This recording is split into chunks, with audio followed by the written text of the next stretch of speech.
네, 총선을 2주 앞둔 정치권 소식, YTN 정치부 기자들이 생생하게 전해드립니다. YTN 당당당 총선편, 오늘은 정치 1번지죠. 서울 종로로 나와 있습니다. 네, 그리고 지금 에 출마하는 국회의원 후보분이 나와 계세요. 미래통합당 대표이자 종로구 기호 2번 황교안 후보 만나보겠습니다. 안녕하세요. 네, 안녕하세요.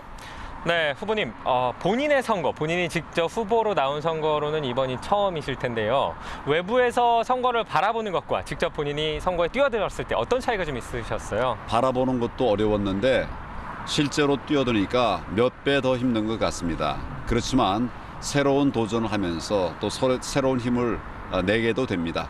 둘 다 의미가 크다 생각합니다. 네, 종로 출마하셨지만 종로 지금 주민분이시기도 하잖아요. 그렇습니다. 해화동 이사 가신 지 좀 되셨죠? 그렇습니다. 2달 좀 지났습니다. 네. 이웃분들과 교류도 좀 있으십니까? 지금은 이제 선거운동을 하는데 다른 사람 집에 들어가면 그게 또 호별 방문이 되거든요. 선거법 위반이요. 네, 그렇게 돼서 들어가지는 못하고 이제 밖에서 만나는 분들하고 같이 이렇게 교제하고 있고 사귀고 있고 대화를 하고 있고 또 경우에 따라서는 그 마을 주민들이 또 따로 모임을 다른 데서 만들어서 거기서 또 인사를 나누기도 했습니다. 이 아파트 주민들과 가까워져 가고 있고 또 뭐 사실은 이 종로 넓지 않은 곳이니까 이곳에 있는 모든 그 주민들 아파트든 뭐 아파트가 아니든 이분들하고 좀 가급적 많은 접촉의 면을 넓히려고 노력하고 있습니다. 네, 그렇게 이웃분들, 주민분들 많이 만나고 계신 걸로 알고 있는데 만나시면 좀 어떤 얘기들 하시던가요? 와서 이 종로에 출마해줘서 고맙다 이런 말씀을 하시는 분들도 많이 있고요.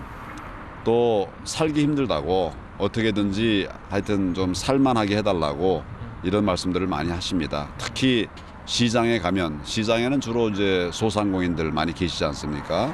자영업자들 이분들은 정말 힘들다고 합니다. 그래서 꼭 좀 살려달라고 이렇게 하소연하는 소리 많이 듣습니다. 그리고 또한 잘해달라. 우리 미래통합당 잘해달라. 이런 얘기도 많이 하십니다. 네, 지금 뭐 정치권 안팎에서 누구나 가장 강력한 라이벌로는 민주당의 이낙연 후보를 꼽습니다. 두 분이 또 전직 44대 45대 국무총리를 지내시기도 했고요. 상대 후보는 좀 어떻게 평가하세요? 저는 처음 정치를 하는 사람입니다. 그리고 정치를 한다고 하면서 종로에 나온 이유도 있습니다. 그것은 문재인 정권에 대한 심판을 위해서 종로에 나온 것입니다. 청와대가 있는 바로 그것을 품고 있는 종로에 출마를 한 것입니다. 저는 제가 경쟁해야 될 그리고 극복해야 될 상대는 청와대 문재인 정권이라고 생각합니다.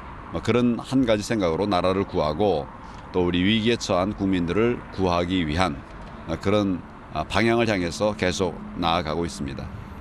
네, 뭐 많은 여론조사들에 따르면 현재 뭐 지지율이 약세다라는 평가들이 좀 있는 것 같습니다. 앞선 인터뷰들에서는 그런 것들 충분히 뒤집을 수 있다, 역전 가능하다라고 자신감 있는 모습을 보이시기도 했는데요. 지금도 마찬가지 생각이신 거죠? 상대 후보는 일찍 출마하지 않았습니까? 저는 늦게 출마를 했습니다. 준비할 시간이 많지 않았죠. 그러니까 후발주자 아닙니까? 말 그대로 따라 올라가는 그런 입장이죠. 지금 시점에서 보면 뭐 지지율이 높을 수도 있고 낮을 수도 있습니다. 그렇지만 제 목표는 이번 4월 15일 총선에서 승리하는 것이고 거기에 스케줄을 맞추어서 지금 노력을 하고 있습니다. 저는 반드시 이긴다고 생각합니다. 왜냐하면 대한민국이 지금 무너져 가고 있습니다. 국민들이 그 피해를 직접 당하고 계십니다. 표는 국민에게서 나오는 거 아니겠습니까? 그렇다면 분노한 국민들이 누구를 찍겠습니까? 이 정부를 망가뜨린 그런 정권을 찍지는 않을 것입니다. 그래서 저희는 반드시 이길 것입니다. 네, 같은 맥락에서 뭐 종로구 후보이기도 하시지만 당의 대표로서 또 총괄 선대위원장으로서 당의 선거를 모두 이끌고 계시잖아요. 이번 선거에서 아무래도 이제 최고의 관심사가 수도권 선거일 것 같은데 수도권 의석은 몇 석까지 예상하고 계십니까? 수도권에는 121석이 있습니다. 지난번 총선에서는 많이 확보하지 못했죠. 그거보다는 많아야 되겠죠. 네. 가급적이면 많은 의석을 수도권에서 확보해서 과반 이상이 충분히 우리가 달성될 수 있도록 노력하고 있습니다. 구체적으로는 이제 각 지역별로 전략이 다 다르죠. 우리가 다 지혜를 모아서 반드시 이번 총선에서 승리하되 수도권에서도 전과는 확실히 다른 그런 성과를 낼 수 있도록 그렇게 노력하겠습니다. 그것을 위해서 지난번 우리 공천 과정에서 정말 뼈아픈 네. 혁신을 이루어왔던 것이죠. 국민들께서 그런 모습을 다 보셨으니까 판단을 잘 해주시리라고 생각합니다. 네, 조금 불편하실 수도 있는 질문인데요. 최근 통합당 관련해서 뭐 설화들이 좀 많이 나오고 있는 것 같습니다. 뭐 특히 사람들이 관심을 가지고 있는 것 중에 하나가 어제 나왔던 대표님의 N번방 관련된 발언. 물론 양형과 관련된 개별적인 판단이 필요하다라는 취지였다라고 이제 해명을 해주시긴 했는데요. 야권에서는 이게 과연 뭐 호기심으로 N번방에 들어갈 수 있는 거냐, 문제 있는 발언 아니냐 이렇게 비판을 이윽고 있는 것 같습니다. 좀 어떻게 보세요? N번방 사건에 관해서는 제가 몇 차례 제 입장을 분명하게 말씀을 드렸습니다. 있을 수 없는 범죄다. 이것은 정말 우리가 묵과해서도 안 되고 그냥 넘어가서도 안 되는 범죄다. 중한 처벌을 해야 된다. 법 개정이 필요하면 법을 개정해서라도 중한 처벌을 해야 된다. 그리고 지금 N번방 사건에서 연루된 참여자들, 관련된 관계자들, 이 사람들의 심지어는 명단도 공개할 필요가 있다. 그렇게 사실은 이런 일들이 벌어지지 않도록 해야 한다. 그런 확고한 입장을 가지고 있습니다. 알겠습니다. 네. 네. 당 안에서도 조금 비판의 목소리가 있었는데 그런 좀 지금 뭐 후보님의 의도랄까요? 취지가 좀 잘 전달이 당내에도 안 됐던 걸까요?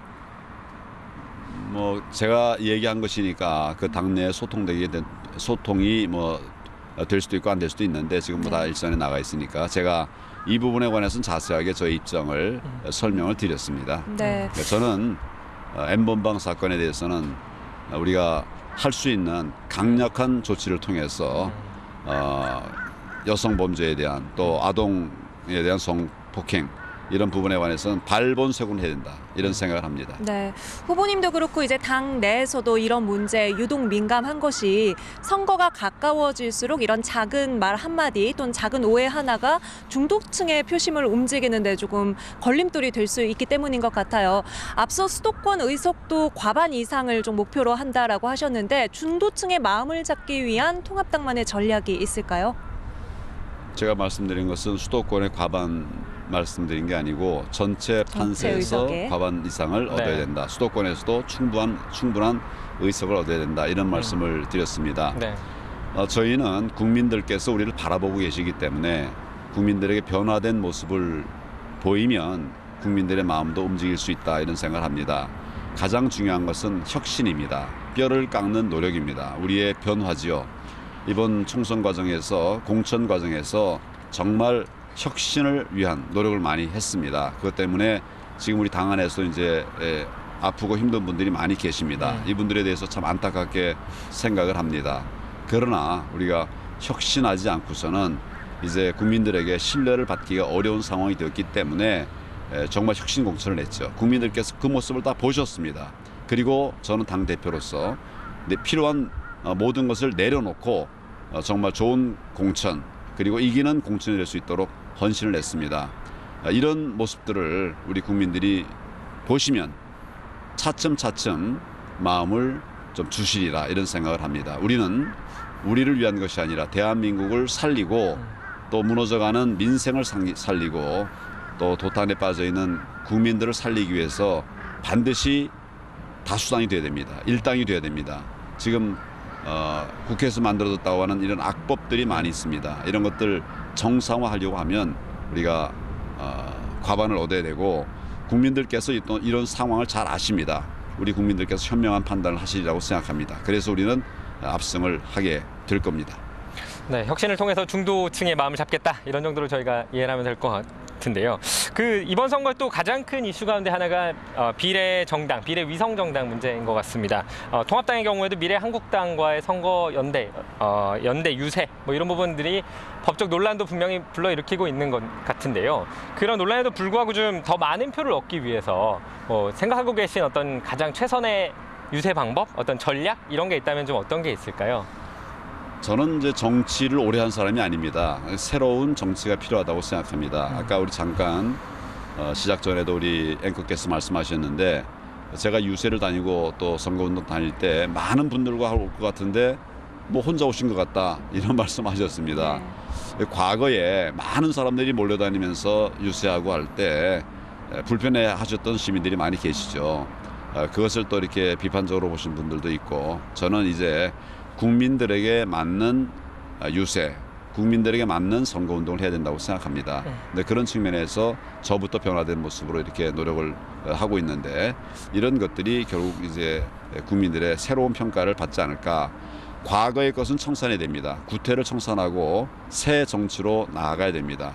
저도 그래서 정치가가 정치인이 되고자 했던 것입니다. 그런 변화를 끌어가기 위해서 노력을 하겠습니다. 네, 오늘 뭐 많은 말씀을 당의 선거를 이끄는 대표로서 해주셨는데, 특별히 이제 출마하시는 종로구 주민분들께 어떤 정치 하겠다 이렇게 좀 한 말씀 해주시죠. 네, 배보고. 종로는 정치 1번지, 또 경제 1번지, 그리고 문화 1번지였습니다. 정말 자긍심이 많고 또 우리나라의 발전에 기여했던 곳입니다. 그런데 지금은 종로가 많이 어려워졌습니다. 힘들어졌습니다. 가난해졌습니다. 그리고 힘들어진 많은 분들이 지금 이곳을 아직도 지키고 있습니다. 이분들에게, 종로 우리 구민들에게 희망을 다시 드려야 합니다. 제가 그 역할을 하겠습니다. 그리고 정말 잘 살고, 그리고 모든 사람들과 함께 어우러져서 문화를 누리며 사는 그런 종로, 세계 각국에서 우리나라를 탐방하면 꼭 가보고 싶어하는 그런 변화된 종로, 그걸 만들겠습니다. 지금까지 많은 유력한 정치인들이 오고 갔지만은 그러나 점점 종로의 모습은 좋아지지 않았던 것 같습니다. 저는 이제 종로를 변화시켜서 종로 주민들도 행복하고, 또 이 서울에 있는 분들이 종로 얼마나 많이 찾아옵니까? 이분들도 함께 즐기고, 여기 뭐 서촌, 북촌, 남촌 뭐 많이 있지 않습니까? 이런 것들이 참 의미 있는 문화유산들인데 누릴 수 있는 그런 종로, 변화된 종로, 정말 1등 종로 될 수 있도록 그렇게 노력해 가겠습니다. 반드시 그렇게 하겠습니다. 네. 네, 지금까지 통합당 황교안 대표 모시고 지역 민심 그리고 당의 필승 전략에 대해서 들어봤습니다. 오늘 함께해 주셔서 감사합니다. 감사합니다. 감사합니다.